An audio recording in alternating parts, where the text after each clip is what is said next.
Hello there beautiful people, welcome back to the channel. Now most of you guys know me as a problem solver, and that's largely because I solve problems. As a millennial who really cares about the world around me, I am deeply disturbed, intrigued by all the problems that is facing our countries, our generations, our species for that matter.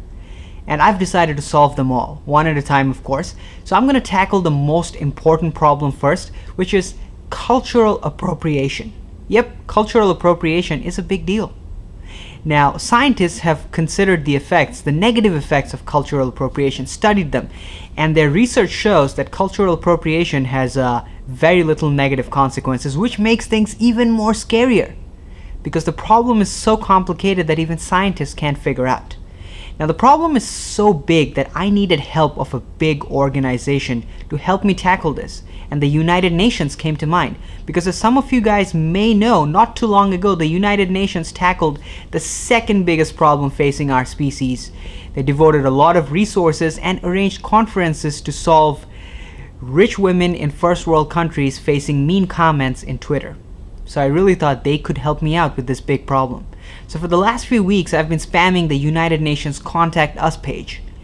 And finally they got back to me. And it turns out your boy has succeeded. World leaders are getting together to talk about cultural appropriation. Hello and welcome to The Grapevine. I'm your host, Ashley Acuna. And on today's episode, we're going to be talking about whether or not Bruno Mars is a cultural appropriator.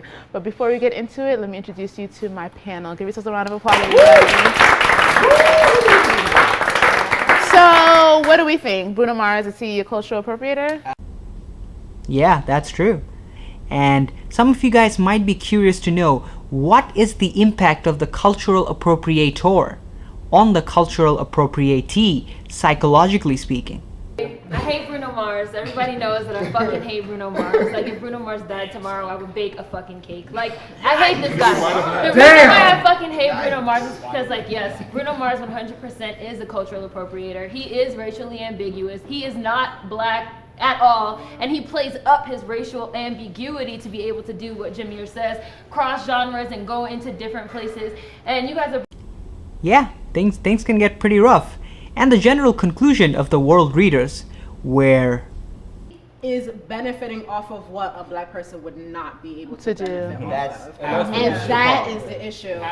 Bruno Mars is more popular because of his racial ambiguity.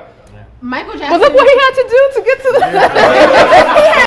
There you go. Problem solved. Progress has been achieved. We are now at level 18 progress. Well, if you believe that you have been thoroughly informed and well educated on the dangers of cultural appropriation, leave a like rating on this video. And to watch me tackle other global problems and solve them one at a time, subscribe to this channel. That's it for this one. I'll see you guys next time. Take care.